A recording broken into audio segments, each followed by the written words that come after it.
अब ऐश Alola champion यानी कि पोकेमॉन वर्ल्ड का सबसे स्ट्रॉन्ग ट्रेनर बन चुका था। वो प्रोफेसर ओक के पास जाता है और पूछता है कि क्या मैं पोकेमॉन मास्टर बन चुका हूँ, बट प्रोफेसर ओक बताते हैं कि पोकेमॉन मास्टर बनना इससे कहीं ज्यादा है। अभी तुम पोकेमॉन मास्टर बनने के सिर्फ एक कदम पास आए हो। ऐश पूछता है कि तो पोकेमॉन मास्टर कैसे बना जाए। प्रोफेसर ओक बताते हैं कि नॉर्दर्न रीजन में एक पोकेमॉन मास्टर चैंपियनशिप हर साल होती है, बट उसमें पोकेमॉन वर्ल्ड के 6 सबसे स्ट्रॉन्ग ट्रेनर्स ही पार्टिसिपेट कर सकते हैं। उसमें पार्टिसिपेट करने की क्राइटेरिया भी काफी ज्यादा हार्ड है, जो कि काफी कम ही ट्रेनर्स पूरे कर पाते हैं। ऐश पूछता है कि ऐसी कौन सी क्राइटेरिया से। प्रोफेसर ओक बताते हैं कि इस वर्ल्ड चैंपियनशिप में पार्टिसिपेट करने के लिए 4 क्राइटेरिया हैं, जिनमें सबसे पहले यह है कि तुम्हारे पास 50 बैजेस होनी चाहिए। सेकंड क्राइटेरिया ये है कि तुम्हारे पास पोकेमॉन वर्ल्ड के सारे 18 टाइपिंग के पोकेमॉन होने चाहिए। और थर्ड क्राइटेरिया सबसे हार्ड है, जो कि यह है कि तुम्हारे पास 3 लेजेंडरी पोकेमॉन होने चाहिए, जिनमें से एक म्यूटू होगा। और फोर्थ और लास्ट क्राइटेरिया ये है कि तुमने सारे रीजन के चैंपियंस को डिफीट किया हो। अगर तुम ये सारी क्राइटेरिया पूरी कर लेते हो तो तुम्हें नॉर्दर्न रीजन के पोकेमॉन मास्टर चैंपियनशिप में पार्टिसिपेट करने का मौका मिल जाएगा।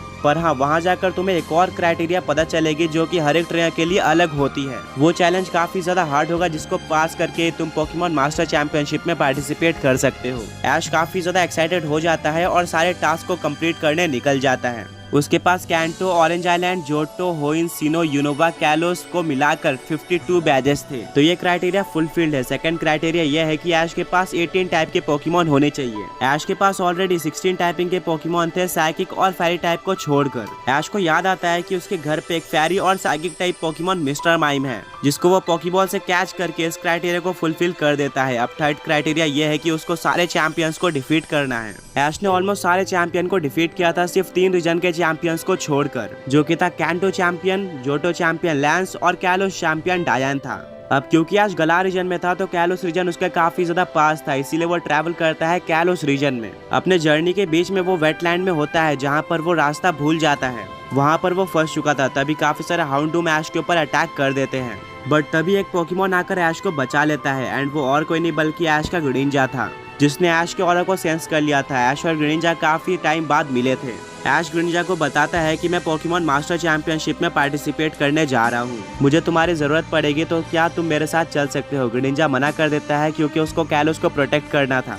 पर तभी वहाँ पे लेजेंडरी पोकेमॉन ज़ायगार्ड आ जाता है और वो ग्रीनिंजा को ऐश के साथ जाने के लिए अलाउ कर देता है। बट कुछ टाइम बाद ग्रीनिंजा को वापस आना होगा। ग्रीनिंजा ऐश की टीम को ज्वाइन कर लेता है। ऐश अपनी जर्नी आगे बढ़ाता है और डायंथा से मिल जाता है। वो डायंथा को चैलेंज करता है एक 6-on-6 बैटल के लिए। डायंथा एग्री कर लेती है और ये बैटल स्टार्ट होती है। डायंथा का सबसे पहला पोकेमॉन होता है अरोरस। वहीं पर ऐश अपने सेप्टल को सेंड करता है। दोनों ही पोकेमॉन्स को एक दूसरे के खिलाफ डिसएडवांटेज था, बट स्टिल ये बैटल स्टार्ट होती है। सेप्टल सबसे पहले लीव ब्लेड का यूज करता है, पर अरोरस रिफ्लेक्ट का यूज करके उस अटैक को सेप्टल के ऊपर रिफ्लेक्ट कर देती है। फिर वह ब्लिजार्ड का यूज करती है, जिससे सेप्टल को काफी ज्यादा डैमेज पड़ता है। ऐश अपने सेप्टल को बुलेट सीड यूज करने बोलता है, पर अरोरस दोबारा से रिफ्लेक्ट का यूज करके अटैक को रिफ्लेक्ट कर देती है और सेप्टल को डैमेज पड़ता है। फिर अरोरस लाइट स्क्रीन का यूज करती है। ऐश को पता चल जाता है कि डायंथा डिफेंसिव स्ट्रैटेजी का यूज कर रही है, तभी वो अपने सेप्टल को सोलार बीम यूज करने बोलता है। लाइट स्क्रीन के चलते अरोरस को काफी कम डैमेज पड़ता है सोलार बीम का, और फिर वो ब्लिजार्ड का यूज करके सेप्टल को डिफीट कर देती है। ऐश को डायंथा की स्ट्रैटेजी समझ में नहीं आ रही थी, क्योंकि वो पोकेमॉन से बिना बात किए उनको ऑर्डर्स दे रही थी। उनके सोल से कनेक्ट हो गया। अब ऐश कुछ सोचता है और भेजता है अपने इन्फर्नेप को। अब यहाँ पर अरोरस को डिसएडवांटेज था। ऐश अपने इन्फर्नेप को फ्लेम थ्रोअर यूज करने बोलता है, जिसको अगेन अरोरस रिफ्लेक्ट कर देती है। अब ऐश सोचता है कि इसको कैसे डिफीट किया जाए, तभी उसको एक स्ट्रैटेजी आती है और वो इन्फर्नेप को डिग अटैक यूज करने बोलता है। अब किसी भी समय इन्फर्नेप अरोरस के ऊपर अटैक कर सकता था। कुछ टाइम बाद ऐश इन्फर्नेप को ऊपर आने बोलता है और डिग अटैक अरोरस पे लग जाता है। फिर इन्फर्नेप क्लोज कॉम्बैट का यूज करके अरोरस को हरा देता है। डायंथा ऐश के स्ट्रैटेजी से काफी ज्यादा इंप्रेस होती है, बट वो बोलती है कि यह तो सिर्फ स्टार्टिंग थी, असली मैच तो अब शुरू होगा। और डायंथा भेजती है अपने फाइटिंग और फ्लाइंग टाइप पोकेमॉन हौलूचा को। ऐश दोबारा से इन्फर्नेप को डिग अटैक यूज करने बोलता है, बट इस बार डिग अटैक काम नहीं करता, क्योंकि हौलूचा एक फ्लाइंग टाइप पोकेमॉन था। डायंथा एक स्माइल देती है और हौलूचा को फ्लाइंग प्रेस यूज करने बोलती है, जो कि एक सुपर इफेक्टिव अटैक था, जिससे इन्फर्नेप को काफी ज्यादा डैमेज पड़ता है। ऐश इन्फर्नेप को फ्लैर ब्लिट्स यूज करने बोलता है, जिसको हौलूचा डॉज कर लेता है। फिर हौलूचा यूज करता है हाई जंप किक का, जिसको इन्फर्नेप डिग अटैक का यूज करके डॉज कर लेता है। रिकॉइल से हौलूचा को काफी ज्यादा डैमेज पड़ता है। अब इन्फर्नेप जमीन के अंदर था, तभी डायंथा अपने हौलूचा को उस जमीन के अंदर स्टोन एज यूज करने बोलती है, जिससे इन्फर्नेप को काफी ज्यादा डैमेज पड़ता है और इन्फर्नेप हार जाता है।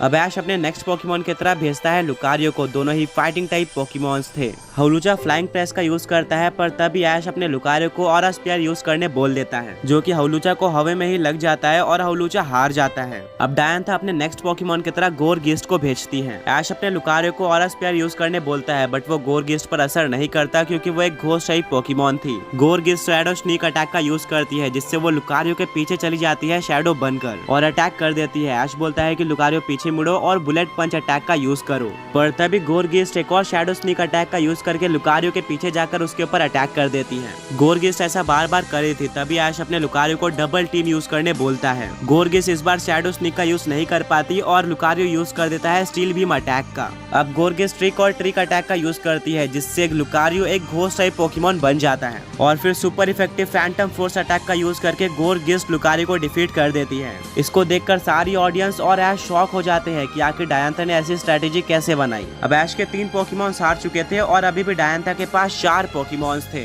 ऐश बोलता है कि अब मेरे फाइनल 3 सबसे स्ट्रॉन्ग पोकेमॉन्स आने वाले हैं और भेजता है अपने चार्जर्ड को। डायंथा बोलती है कि ये चार्जर्ड नॉर्मल चार्जर्ड से काफी ज्यादा स्ट्रॉन्ग दिख रहा है, लगता है तुमने इसको अच्छी ट्रेनिंग दी है। ऐश बोलता है हाँ, मेरे चार्जर्ड ने काफी ज्यादा टाइम चार्सिफिक वैली में सिर्फ ट्रेनिंग करते हुए ही बिताया है और ये पोकेमॉन वर्ल्ड का स्ट्रॉन्गेस्ट चार्जर्ड बनना चाहता है और ये और भी ज्यादा पावरफुल तब हो जाएगा जब मैं इसको मेगा इवॉल्व करूंगा। ऐश अपने मेगा रिंग से कीस्टोन को निकालता है और मेगा इवॉल्व कर देता है चार्जर्ड को मेगा चार्जर्ड एक्स में। गोरगीस्ट दोबारा से शैडो स्नीक अटैक का यूज करती है, बट ऐश डायंथा की स्ट्रेटेजी समझ चुका था और वो चार्जर्ड को अपने पीछे ओवरहीट अटैक का यूज करने बोलता है, जो कि गोरगीस्ट पर लग जाता है और इस एक ही अटैक से गोरगीस्ट हार जाती है। ऐश का चार्जर्ड पहले से कहीं ज्यादा स्ट्रॉन्ग हो चुका था। अब डायंथा अपने नेक्स्ट पोकेमॉन की तरह टायरेंट्रम को भेजती है। ये बैटल स्टार्ट होती है।